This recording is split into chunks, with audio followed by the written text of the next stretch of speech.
I work as a cartographer. My latest assignment sent me deep into the southern Appalachians of eastern Kentucky, alone. My job was simple: fix mapping errors where satellite data didn't match old topographic charts. It sounded easy enough. Just a few elevation lines that didn't align, a supposedly dry creek bed still showing moisture activity. A 3-day field trip. Walk in, fix the errors, walk out. I'd done harder jobs before. I parked at the end of what used to be a Forest Service road. It turned to cracked shale halfway through, the kind that crunches like broken dishes under your tires.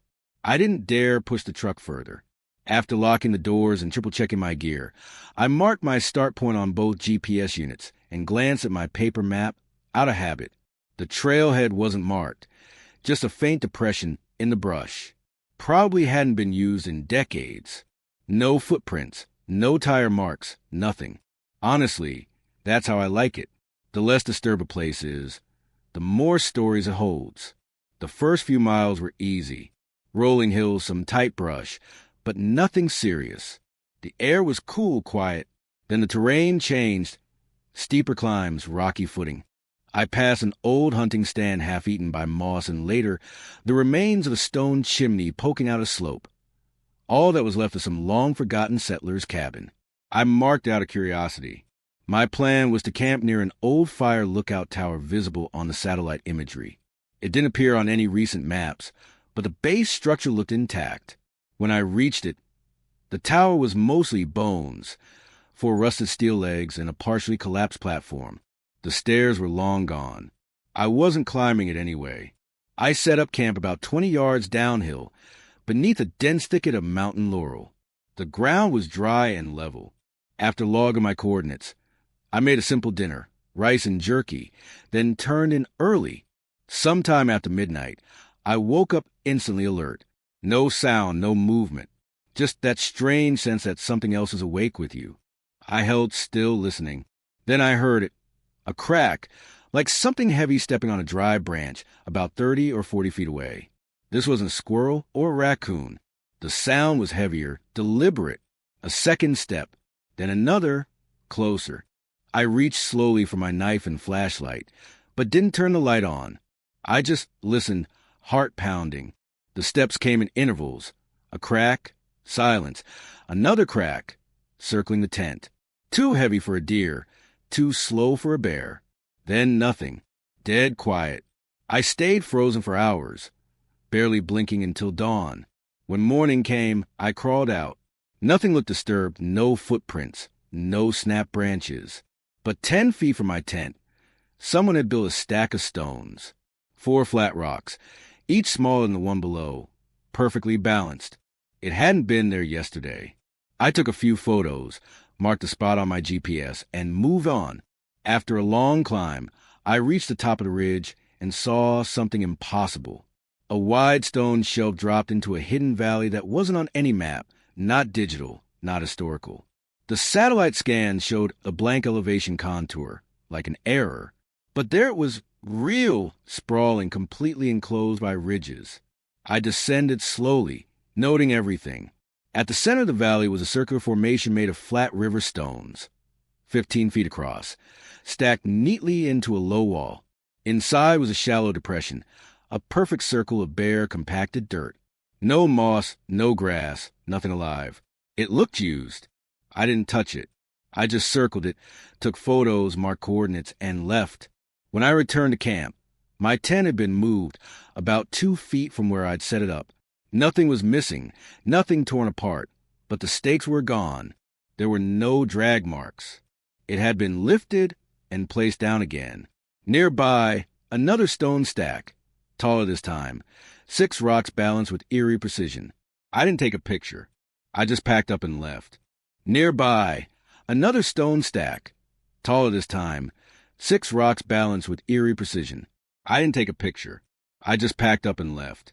Halfway back down the trail, I started hearing it, a whistle, high, flat, 5 seconds long. It repeated every 15 seconds, always the same pitch, always the same distance behind me. I picked up my pace. The sound matched my speed. Then, around a bend, I saw a dim yellow flicker, firelight, but too steady to be aflame. I killed my headlamp and crouched. The light didn't move. Behind me, the whistling came again, closer this time.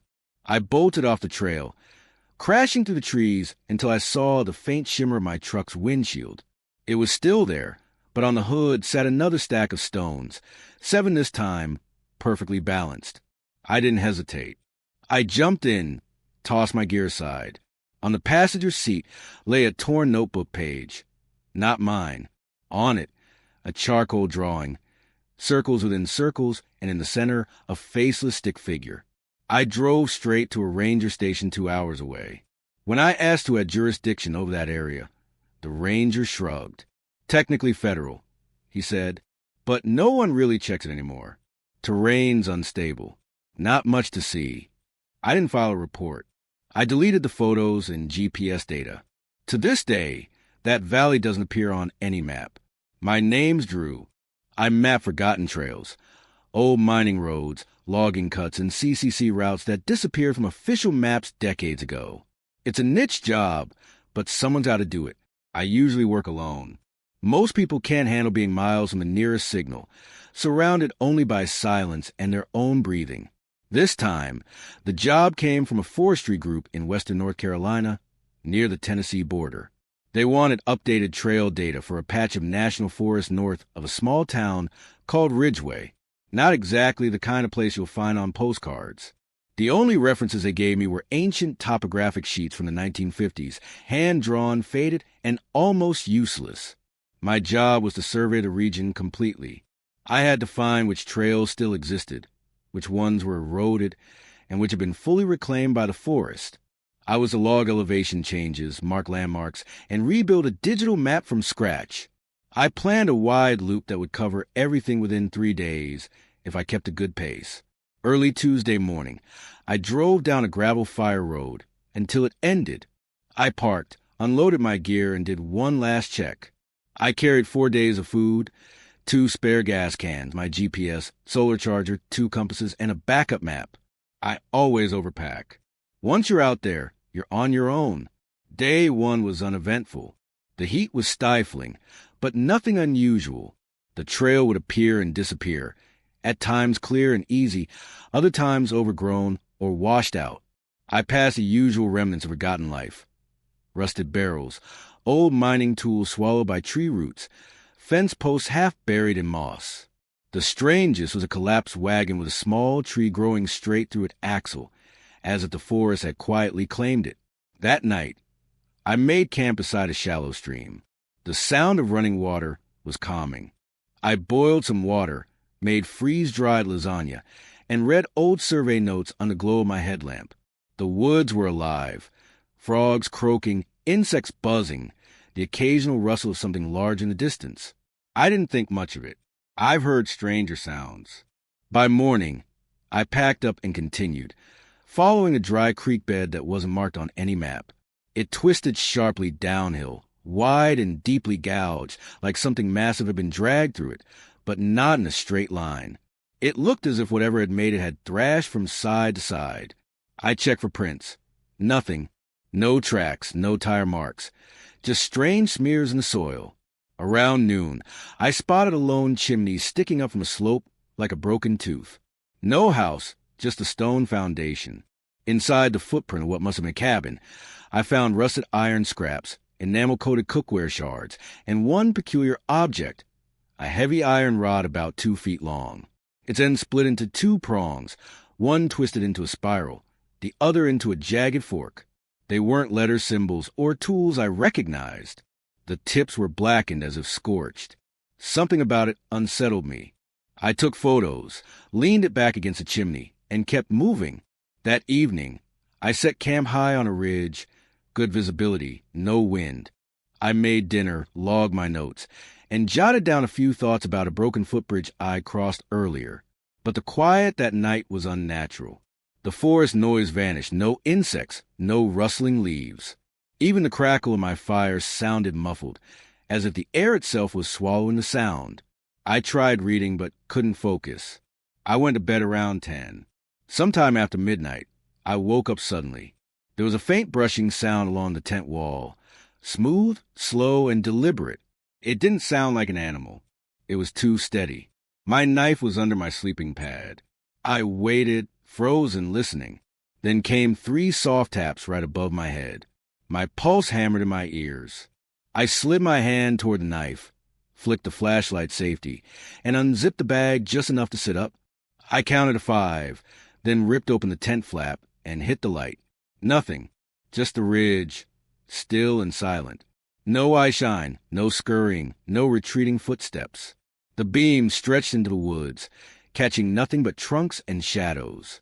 I didn't sleep again that night. I sat cross-legged with a knife in my lap, waiting for dawn. When the first light came, I packed fast. There was a shortcut marked on my paper map, rough terrain, but it would get me back to the truck before dark. I took it. The path was barely a path at all. Loose rocks, steep grades, low branches clawing at my jacket. Then, through a break in the brush, I saw the ground clearly. Footprints. Dozens of them. Barefoot. Some large, some small, human in shape, pressed into the moss and damp soil. Some fresh, edges crisp. Others older, faded. They went in every direction. Uphill, downhill, no pattern at all. I crouched, staring for nearly a minute before I called out, "Hello? Anyone out here?" No answer. No echo. Just silence. I walked faster after that. By mid-afternoon, my GPS began to glitch. Screen flickering, coordinates freezing, then jumping to random points miles away. I rebooted twice. Nothing. I gave up and used my compass. That's when I wandered into a hollow that wasn't on any map. The slope was gradual. I barely noticed I descended until I was standing at the bottom. And just like the night before, all sound vanished. My own breathing felt smothered. At the center of the hollow was a ring of 12 stones, perfectly spaced in a circle, and resting in the middle, the same iron rod I had left by the chimney, same twisted prongs, same scorch marks. It hadn't fallen there. Someone had placed it. I didn't touch it. I didn't even look at it long. I turned and climbed out as fast as I could. My compass needle spun twice before locking again. I didn't stop, not once. Every few minutes, I glanced back, certain I'd see someone step out from behind a tree. As dusk fell, I reached the gravel road, lungs burning. I stopped and looked behind me one last time. 3 figures stood just inside the tree line, barefoot, still, faces blurred by shadow. Too far to see clearly, but I knew they were watching. I didn't collect my gear. I didn't care. I got in the truck and drove until the forest disappeared in the rearview mirror. When I filed my final report, I wrote only what was necessary: coordinates, elevation data, a few short notes. Nothing more. I haven't gone back since. The hard-packed dirt around the cabin wasn't great for holding prints, but I expected to see something. I told myself it was probably an animal, maybe a bear with an injury or carrying prey. I wrote it up in my log and went back to work. But the dragging sound returned over the next few nights.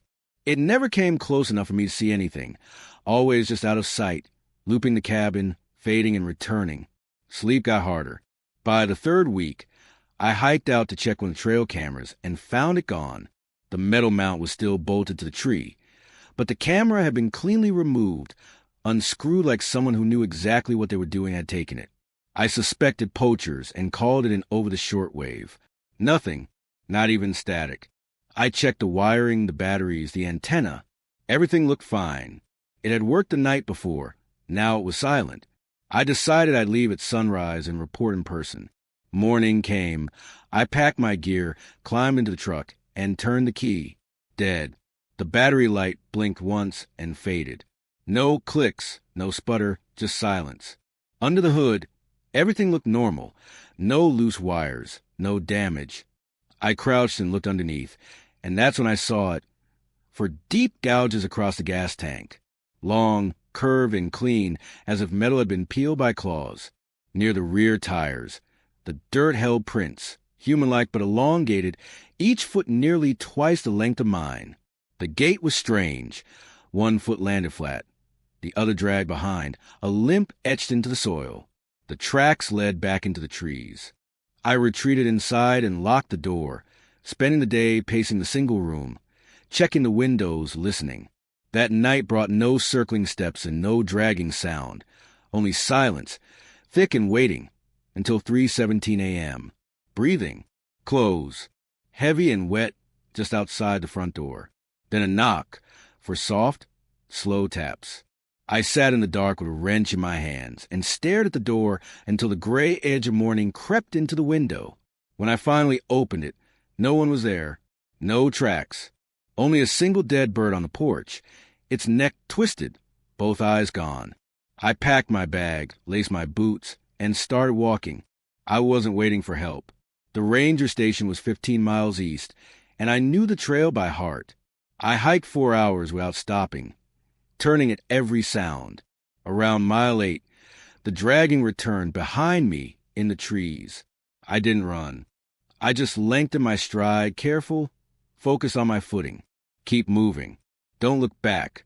And then I saw it, crouched behind a tree 20 yards away, half concealed by the trunk, skin the color of ash, long black hair hanging over most of its face. It didn't stand. It crawled low and crooked, using its arms while its legs dragged behind, broken or useless. The curve of its spine rose beneath the skin, too many vertebrae, and its shoulders jutted high and wrong. It paused and lifted its head just enough to show its mouth. It smiled. The teeth were long and narrow, jagged, too many to fit comfortably in a human jaw. It raised one hand and tapped the tree 4 times. Slow and even, I ran. No water, no backward glance. I ran until my legs failed half a mile from the station and crawled the last 100 feet. The ranger who found me helped me inside, handed me water. I told him the truck had broken down. I didn't mention the thing in the trees. Not yet. I needed proof, or at least to see if any trace remained. We drove back to the cabin. My truck started without a hiccup. The gouges were gone. The radio worked. Inside, everything was exactly where I'd left it, untouched. Only the bird remained on the porch, black against the wood. The ranger said it was probably a fox or a bobcat.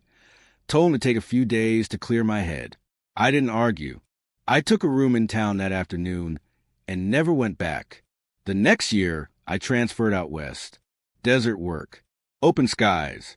No trees. No shadows. I never told the agency what really happened. They wouldn't have believed me. I'm a trail surveyor.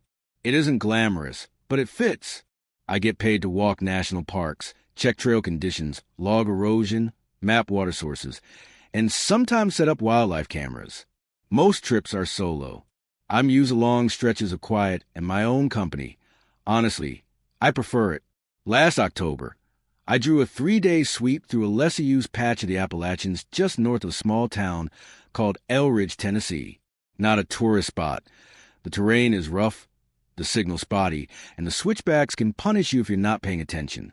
Still, the place is known for its ridgeline views, thick forest, and the crumbling remains of old homesteads from before the land was protected. I'd covered nearby sections before, but this stretch was new. The rangers gave me the standard briefing. Watch the switchbacks. Stay out of the structures. Don't trust the wells. One ranger added a few odd warnings. Reports of strange noises at night. Metal snapping. Voices where no one was supposed to be. One hiker swore something shadowed him along the tree line for a mile. I nodded, chalked it up to nerves and a long hike.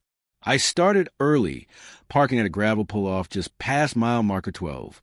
Pack on, boots tight, I headed in. Routine stuff.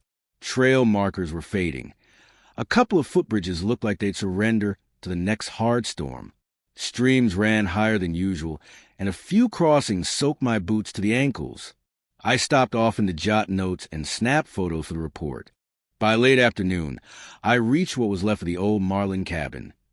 Piles of stone and half a porch stubbornly clinging to the hillside. I'd seen it in the files, but in person felt staged like a set. Porch buckled like a snapped spine, chimney listing just enough to make your stomach tighten. I pitched camp a mile beyond, on a small rise where the trail forked around a cluster of dead trees. Dinner was simple, a protein bar and lukewarm coffee from my thermos. Then an early turn-in. The forest felt too quiet again. I blamed the cold. Around 3 in the morning, I woke to a soft, steady thumping. Not loud, just rhythmic, as if something were being dropped into soft earth, again and again. I sat up, listening, heart tapping along with it. I didn't unzip the tent. Told myself it was a deer, maybe a bear nosing around. After a minute, it stopped, and the silence settled back in like a heavy blanket. Day 2 pushed me deeper into an unmaintained stretch.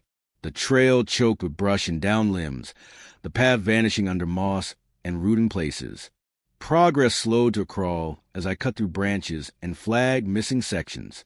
Late morning, I found a fire ring, still smoking, coals glowing faintly under ash. Not legal that time of year, and the last rain had been well over a week ago.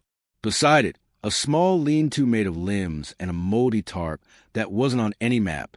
I circled, called it on the radio. No response. Not rare that far in, but still not ideal. I flagged it, log coordinates, and moved on. A few hours later, while checking a fallen log for insect activity, I noticed 3 long, smooth gouges running down one side. They were too clean to be another log scrape, too wide and evenly spaced for a cat. No claw tips, no ragged edges, just deliberate cuts.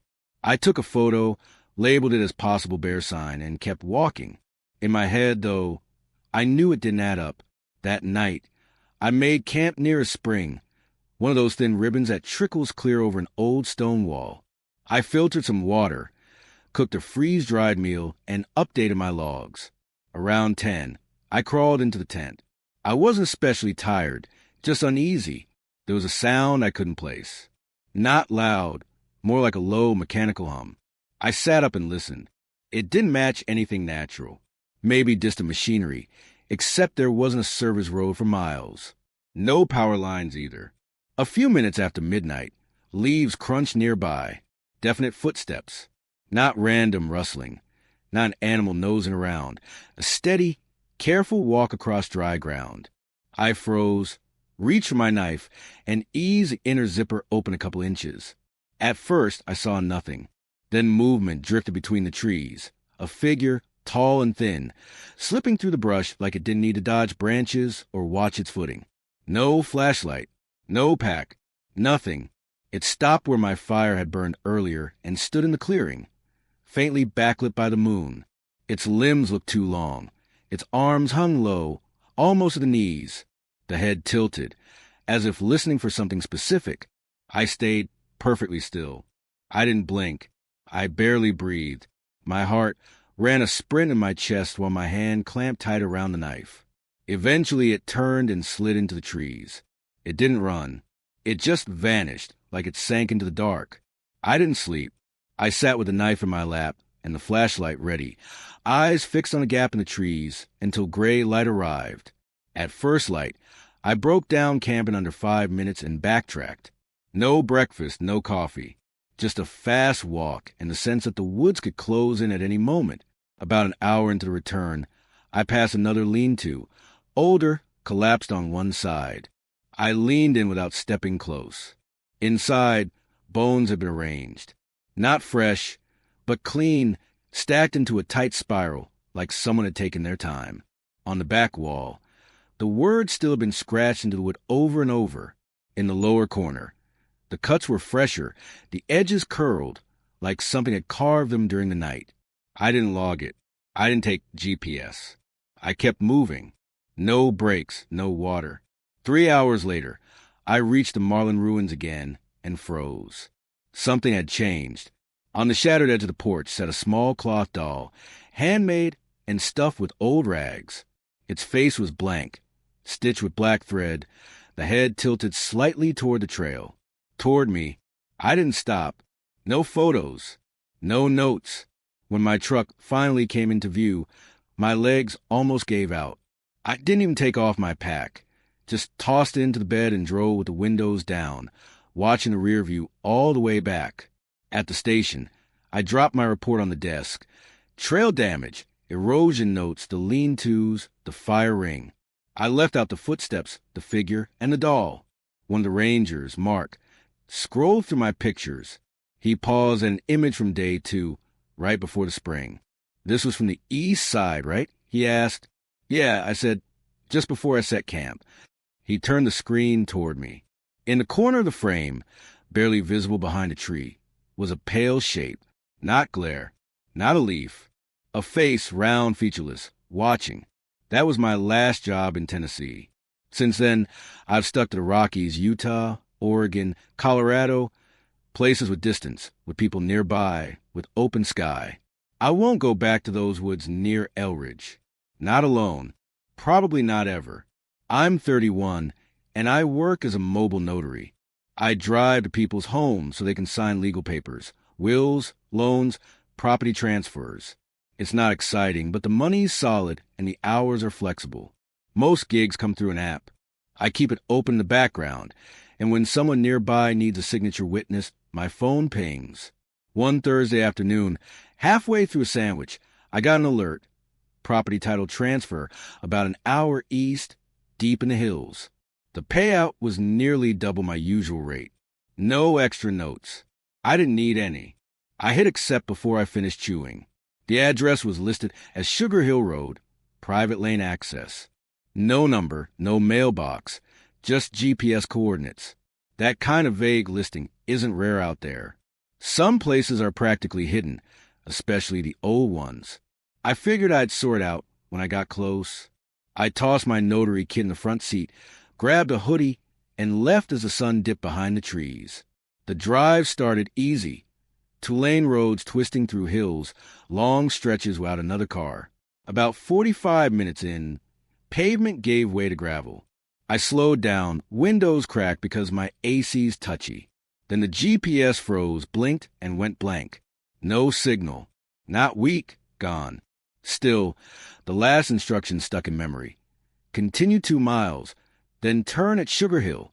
For miles of briars and branches later, I reached my spot, a shallow depression 40 or 50 feet across, with clean sight lines in every direction. That's what you want alone, room to see things coming. I set camp in the center, checked in over the radio. Weak signal, but it worked. Dropped a GPS pin, and headed out to set trail cams in a 5-point pattern. My favorite layout for tracking movement from multiple angles. The day was ordinary. Walking, trees, old stumps, squirrels chattering. I noted claw marks on a beech trunk, likely a juvenile bear. The farther I ranged, the quieter the forest got, like someone pressed mute. No birds. No insects. Just my boots on old leaves. I got back to clearing at dusk, choked down a ration pack, and watched the light drain from the sky. The air felt thick, not humid, just still, like the woods were holding their breath. I zipped into the tent by 11 and knocked out fast. Sometime deep in night, I sat upright, unsure if a sound woke me or a dream. My ears rang with silence, a familiar trick of deep woods. And then it came again, a scream, not human, higher-pitched, razor-sharp, cut off mid-note like someone pressed pause. Foxes can sound awful at night, but they taper into yips. This didn't taper. It clipped. Exact. Again. Same pitch. Same length. Same direction. 3 total, evenly spaced. I eased the zipper just enough to slip my head out. Darkness. No wind. No eye shine. Then 5 clicks, wood on wood, crisp and evenly spaced like a rehearsed signal. Not a woodpecker. Deliberate. Measured. I stayed frozen until the gray seeped through the nylon. When I finally crawled out, everything looked normal. Birds back. Air moving. I tried to laugh it off as weird acoustics, but my gut wouldn't buy it.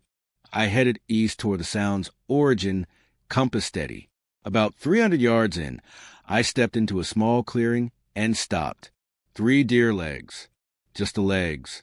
No body. Each severed clean.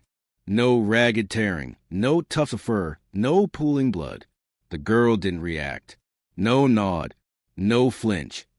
Each leg angled inward, hooves pointing to the center of a triangle. They'd been arranged, not dumped, placed. I checked the grass for drag marks or trampled patches. Nothing. It made no sense. I bagged one leg for testing. It was cold to the touch. Too cold for how warm the night had been. Not even a fly in sight.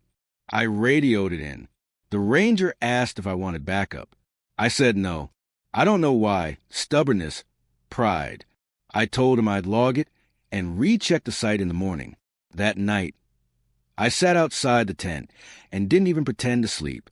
Flashlight off, but ready in my hand. Every few minutes, I tapped the radio just to be sure it still had life. Around 1:45 a.m., the clicking started again. 5 sharp taps. Same rhythm. Same sound. This time from the edge of the clearing. I snapped on the flashlight and swept the beam across the trees. For a heartbeat, I saw it. A bare arm.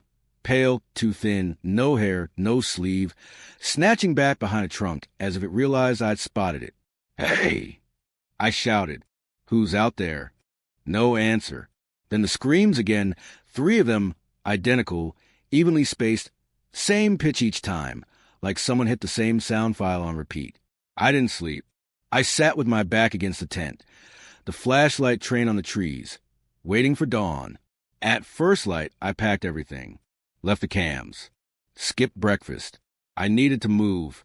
I hiked straight out to the truck and told my supervisor everything. No sugarcoating.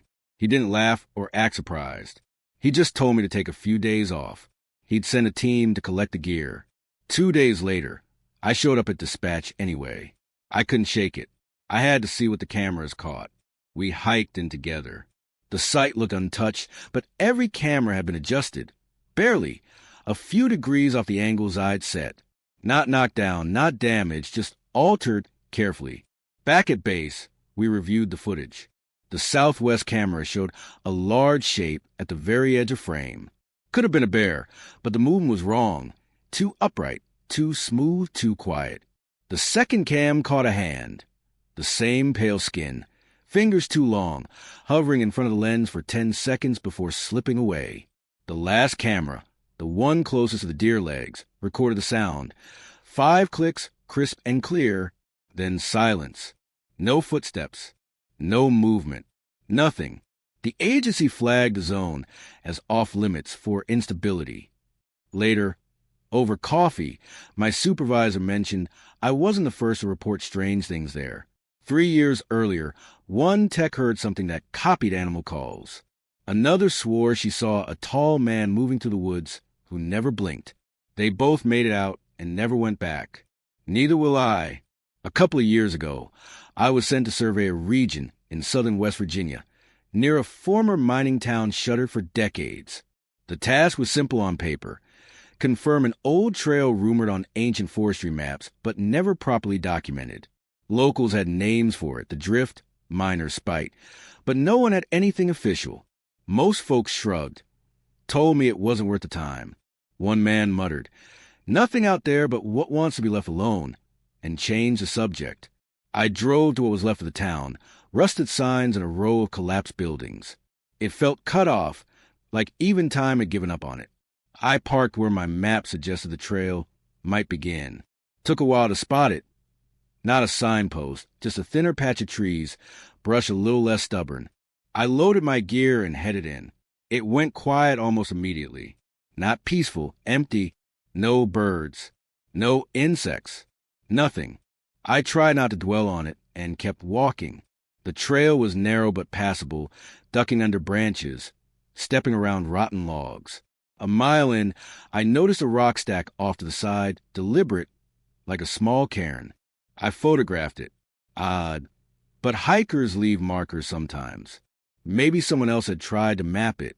Half a mile later, another cairn, taller, arranged differently. Then another, and another, each more intricate than the last, forming a pattern, a breadcrumb line tugging me deeper. I followed. Of course I did. I was thinking about maps, not legends. That's when I heard it. At first I thought it was my emergency radio, but it was off. Soft whispering. Only a few seconds, then gone. Like someone speaking far behind me. Too distant to make out. I turned. Nothing. Wind, I told myself. Or my brain being dramatic. I should have turned around. I didn't. The path opened into a clearing, and there it was, a cabin so old it looked impossible. Roof sagging, broken windows, vines clutching the walls. Yet something about it seemed strangely intact compared to everything else. The door was shut, but not locked.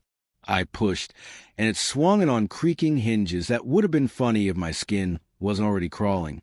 Inside, dust floated in still air. Collapsed furniture. An iron stove in the corner. Plates still on the table. A broken lantern by the door. Paper scattered on the floor. Too faded to read. It didn't feel abandoned so much as paused, like the room was holding its breath. The whispering returned, louder now. I froze just inside the door. The sound came from everywhere, walls, floorboards. I know what that sounds like, but it wasn't wind. It wasn't animals. It was voices, dozens of them, speaking at once in a tone or language I couldn't place. Not shouting, just a steady, malicious murmur. The temperature dropped. I felt in my teeth. I turned to leave, and the door slammed so hard the cabin shuddered. I lunged, grabbed the handle, and pulled. It wouldn't budge, jammed, or held. I braced the boot against the frame and yanked again. Nothing. The whispering swelled, pressure building hard enough to squeeze the air from my lungs. Then silence like a switch. The door creaked open on its own. I didn't hesitate. I ran full sprint, crashing through brush, not caring what direction I took. The forest felt different. Trees closer, light thinner. I kept hearing footsteps behind me, and every time I looked, there was nothing. I reached the car shaking. Keys slipped in my fingers. I got in, peeled out, and didn't lift my foot until the highway shoulder caught me. I never told the agency the full story. I wrote that the trail was too overgrown and unsafe to map. That much was true. They crossed it off the project list. I never had to go back. I worked for private outfits, timber companies, mineral rights groups, sometimes developers eyeing untouched land. No office. My job lives in the bush, in places no one's walked in decades.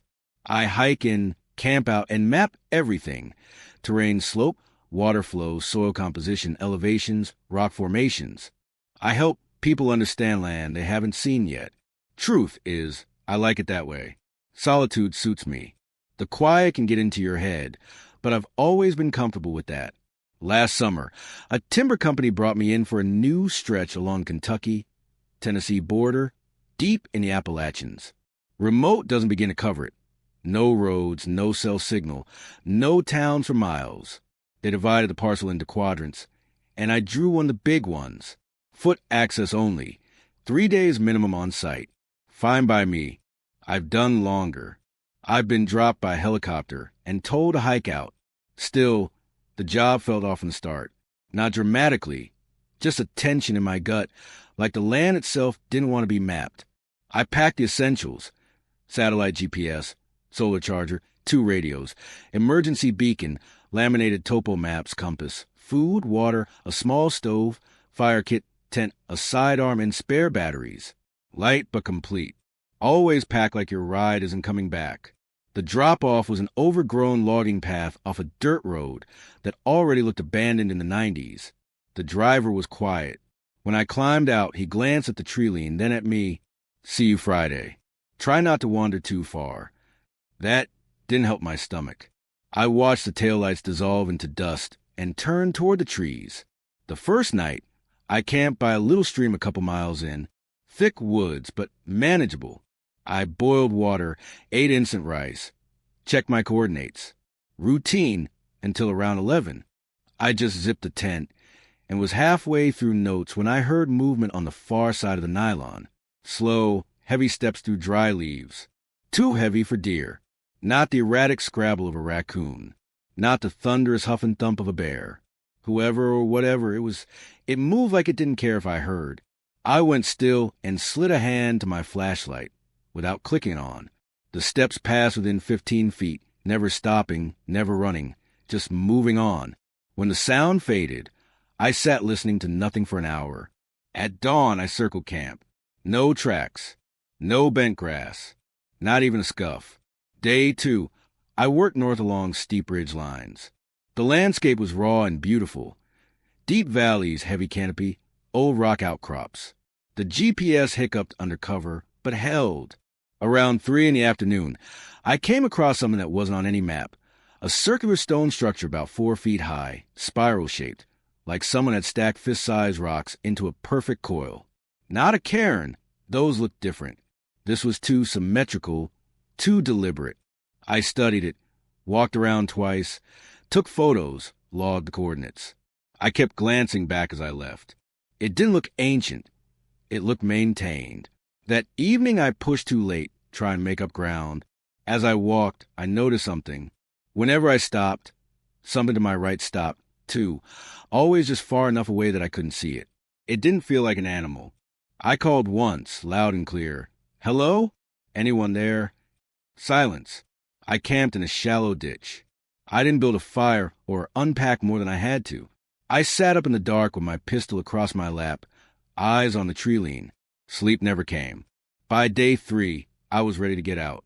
If I moved fast, I could finish the last section and angle closer to the ranger station on my backup map. I cut into a ravine to save time. Bad idea. The ground was slick, the rocks treacherous, the vines like cables across my shins. Halfway through, I stopped cold. A tree had been split straight down the middle, as if a hatchet had opened it like a zipper. The cut was clean, intentional. Inside the split, both halves were carved, deep, sharp-edged symbols.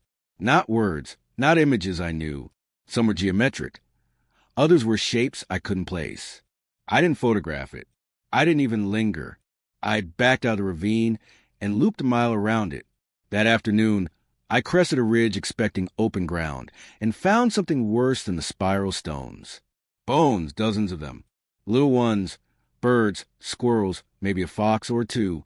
They'd been laid in a long, deliberate pattern across the grass. Some were tied together with string and feathers. Others were staked upright in the soil. None of it showed weathering. No moss. No leaves. Someone had built it recently and kept it clean. I took a single step forward, and the canopy went dead silent. Not a flutter. Not a chirp. I backed away and kept moving. I didn't stop that night. I followed the compass south, hoping to reach the ranger station by sunrise. Around midnight, the woods changed. The air felt thinner, like I'd suddenly climbed thousands of feet. My chest tightened. The usual forest chorus, crickets, frogs, leaf rustle, was gone. Only my boots and my breath. Then a scream, far but not far enough. It began low and human, then climbed in pitch and twisted into something metallic and terrible, like someone being pulled apart, tried to shout through a throat full of broken glass. I ran. Branches tore at my arms. My pack slammed my spine. I didn't care where I went, only away. When my legs gave out, I dropped behind a fallen trunk and lay there, gulping air. I didn't hear the scream again, but footsteps passed close, along with slow, heavy breathing. Just before dawn, I found the station. It looked half swallowed by the forest, vines up the porch, windows dark. A ranger sat on the steps like he'd been waiting all night. He stood, gave me a once-over, and said, "You made out late." I told him about the spiral, the split tree, the bone pattern. He didn't blink. "That stretch," he said, "we don't map that part anymore." The company paid me half. They never asked for the rest of the data. They assigned another tech, Harlan, to finish my quadrant. Later, I checked the files. No check-in, no coordinates, not a single note. They never found his tent. I'm Nate, just a regular hiker who loves the quiet. I've spent years seeking out the less-traveled tracks, chasing that feeling of untouched country.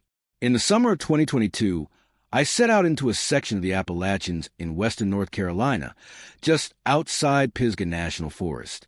Locals whisper about an old, unofficial trail system they called the Cinder Path. No public maps, no markers, no maintenance. That mystery pulled me in. The forest road ended at a dilapidated fire tower, rusted through with the stairs missing halfway up. A small gravel pull-off. No signs. Just a worn break in the trees where a trail used to be. I parked, geared up, and started around noon. The first miles felt normal.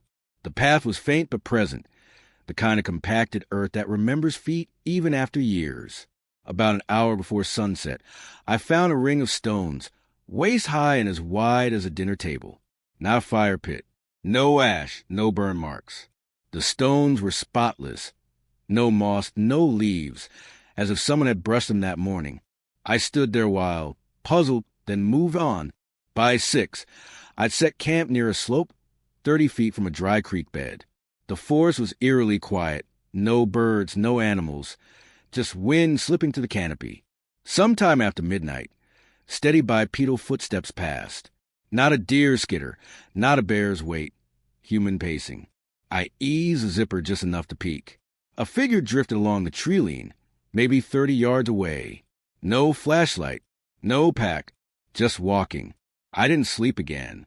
In the morning, I found bare footprints in the dirt around camp. Human. Dozens. They came from every direction but didn't go anywhere, just loops and circles, like someone pacing patterns. Cold moved through me. I considered turning back, then pushed on. I'd barely scratched the route. I made 10 miles that day and passed 2 more stone rings, identical to the first. Same size, same unnatural cleanliness. Near mile 16, I stopped short of a tree. Something had been nailed to it, a piece of stretched leather, probably animal, except 5 human teeth were set in a curve across it, gums still clinging. I took a photo, logged the spot, and walked until sundown. I didn't eat. At 2 in the morning, I heard singing, not words, just humming, deep, slow, tuneless. It didn't move closer. It simply grew louder, as if the trees carried it in. I waited for light, paralyzed. At dawn, I broke camp and headed west, away from my last waypoint. No bars, but my GPS still worked.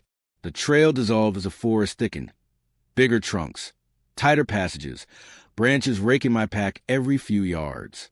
6 miles on, I found a cabin that wasn't on any map, half sunk into a hill, roof collapsing, beams rotting. Fresh drag marks in the dirt led to the door, heavy lines. Something pulled inside. The door was ajar. I didn't go in. I circled instead, and found a small shed 20 feet behind it. Through a gap in the boards, I saw stacks of bones, mostly small, some strung like wind chimes. One pile had sneakers beside it, toddler-sized. I ran. I don't remember the next miles, only to pull downhill, trusting gravity more than the map. Around noon, I reached a ravine and tried the radio. Nothing. I kept moving. By 4, I hit an old fence line, weathered posts, and a low barbed wire. I followed it to a creek and saw smoke beyond. A campfire. The fire belonged to a man named Doyle, mid-50s, living in a hunting shack. When I stumbled out of the trees, he looked like he'd seen a ghost.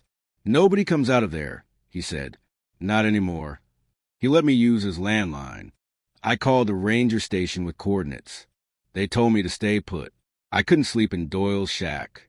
I asked why the trail had been abandoned. He stared at the floor for a long time and finally said people started vanishing, in threes mostly, and the search parties came back sick. Morning brought a helicopter. The official report said the area was environmentally unstable. No further exploration scheduled. I asked about the cabin, the shed, the bones. They said no structures were recorded in that zone. I don't know what lies along that old path. I only know something watches it.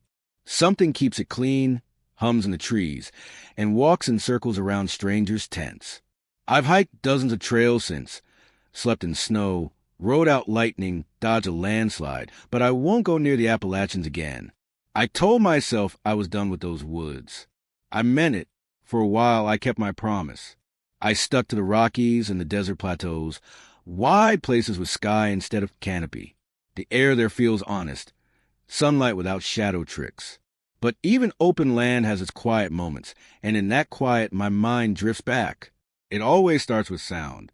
A single tone, like wind through a hollow log, and then the memory follows.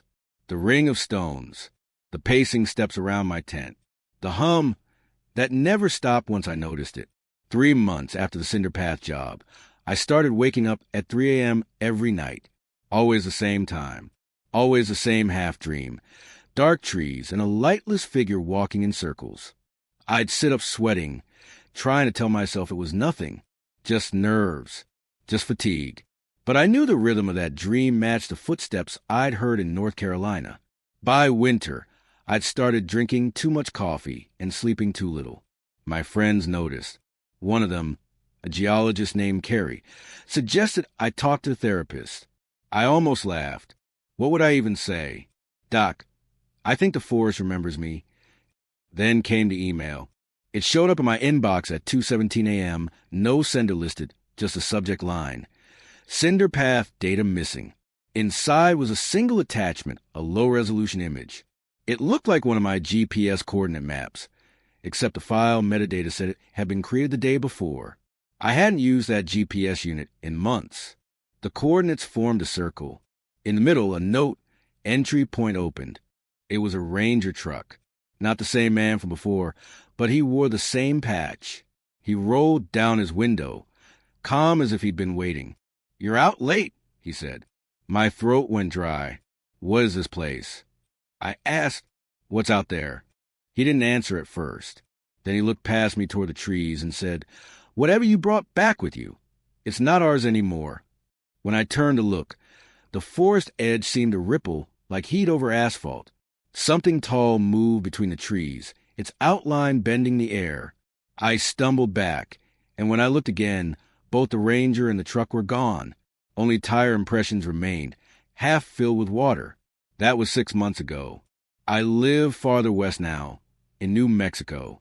No woods here, no moss, no silence thick enough to choke on. The wind is dry, the horizon honest. I thought I was safe. Until last week. A neighbor called me over to help set up his weather station.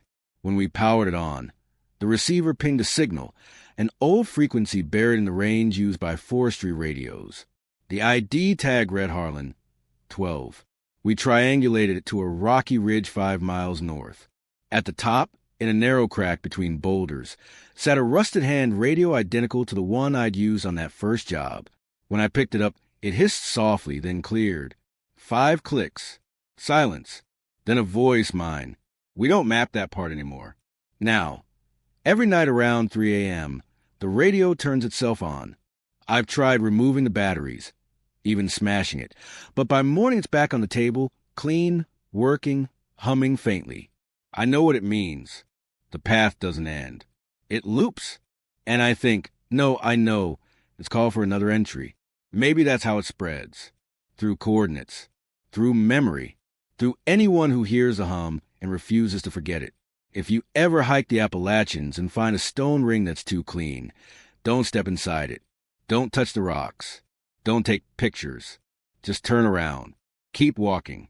And if you hear 5 clicks behind you, don't stop.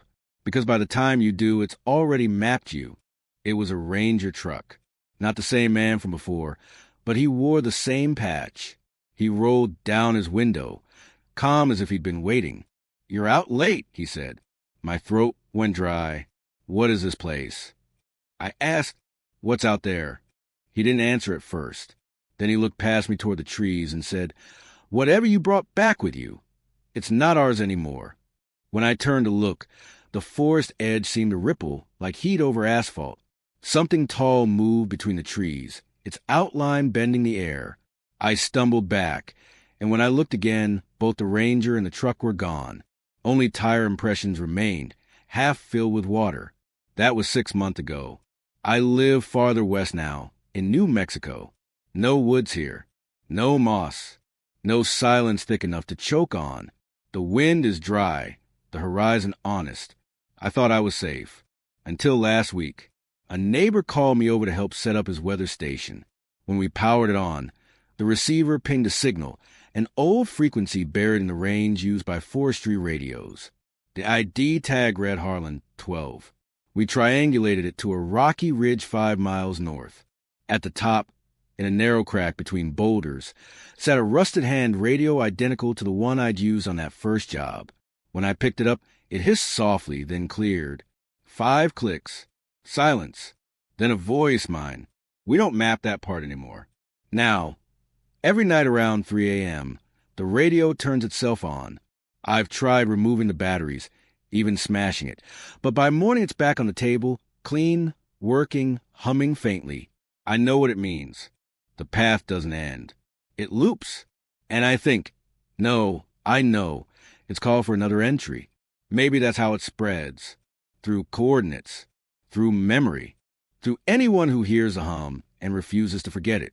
If you ever hike the Appalachians and find a stone ring that's too clean, don't step inside it. Don't touch the rocks. Don't take pictures. Just turn around. Keep walking. And if you hear 5 clicks behind you, don't stop. Because by the time you do, it's already mapped you.